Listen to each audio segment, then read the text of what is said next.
Hello hacker, पिछले video में हमने रिकॉग्निशन के बारे में बात की थी। समझा था कि कोई हैकर या सिक्योरिटी प्रोफेशनल वो टारगेट के बारे में इंफॉर्मेशन कलेक्ट करना सबसे पहले क्यों शुरू करता है। तो आज हम उसी इंफॉर्मेशन गैदरिंग के एक बहुत ही इम्पोर्टेंट हिस्से को समझने वाले हैं, ओसिएंट, जिसका फुल फॉर्म है ओपन सोर्स इंटेलिजेंस। नाम सुन के थोड़ा टेक्निकल लगता है बट कंसेप्ट जेन्युइनली बहुत ही सिंपल है। बस इतना समझो, जो इन्फॉर्मेशन ऑलरेडी इंटरनेट पर पब्लिकली अवेलेबल है, पड़ी रहती है, उसे ढूंढना, उसकी पीसेस को जोड़ना और उसे एक यूजफुल इंटेलिजेंस में बदलना, यही है हमारा ओसिएंट। तो चलो एक एग्जांपल से समझते हैं।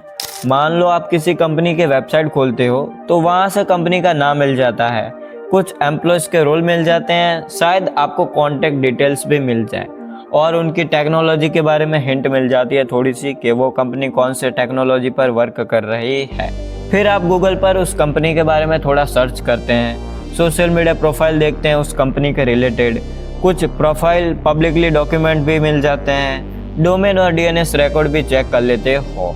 अब देखा जाए तो ये सब बिल्कुल बिखरी हुई चीज़ें हैं, छोटी छोटी नॉर्मल चीज़ें हैं, पर जैसे ही आप इन्हें एक साथ जोड़ना शुरू करते हो एक बड़ा क्लियर पिक्चर बनना शुरू हो जाता है।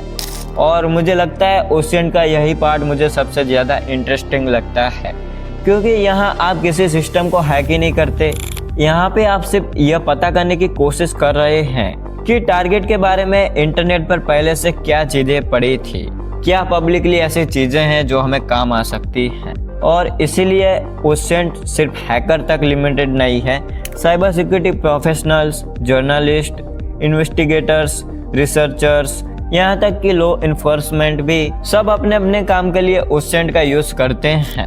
कहने का अर्थ इतना है कि जो भी गवर्नमेंट रिलेटेड ऑफिसेस होती हैं, बड़ी बड़ी एजेंसीज होती हैं, वो सारे ओसिएंट का यूज़ करते हैं। अब एक ज़रूरी बात यहाँ पे क्लियर कर देता हूँ, एक छोटा सा डिस्क्लेमर। इन्फॉर्मेशन पब्लिकली अवेलेबल है, इसका मतलब ये बिल्कुल नहीं है कि उसका हम मिस यूज़ कर सकते हैं। चाहे डेटा पब्लिकली अवेलेबल हो, फिर भी प्राइवेसी, प्रॉपर ऑथेंटिकेशन और लॉस का ध्यान रखना बहुत ज़्यादा ज़रूरी है। और एथिकल हैकिंग में ओसिएंट का मकसद कभी भी टारगेट को नुकसान पहुंचाना नहीं होता, बल्कि अटैक सरफेस को समझना और पॉसिबल रिस्क को आइडेंटिफाई करना होता है। एक सिंपल एग्जांपल देता हूँ। सोचो किसी कंपनी के वेबसाइट में हमें कोई एक छोटा सा नाम मिलता है, वो नाम कहीं एक पब्लिक प्रोफाइल से मैच कर जाता है, तो उससे पता चलता है कि वो इंसान किस डिपार्टमेंट में काम कर रहा है। और किसी टेक्निकल पब्लिक रिसोर्स से यह भी पता चल जाता है कि कंपनी कौन सी टेक्नोलॉजी यूज़ कर रही है। तो अब यहाँ पे देखा जाए तो ये सब अलग अलग इन्फॉर्मेशन है, मतलब टुकड़े में इन्फॉर्मेशन है, लेकिन जब इन सारे टुकड़ों को जोड़ा जाता है तब ये एक पूरी इंटेलिजेंस बनाते हैं। तो मेरे हिसाब से ओसिएंट की रियल पावर किसी साइंग टूल में नहीं है, रियल पावर है इन्फॉर्मेशन को करेक्ट करने की एबिलिटी में। और इसी वजह से रिकॉग्निशन के फेस में ओसिएंट इतना क्रूशियल बन जाता है।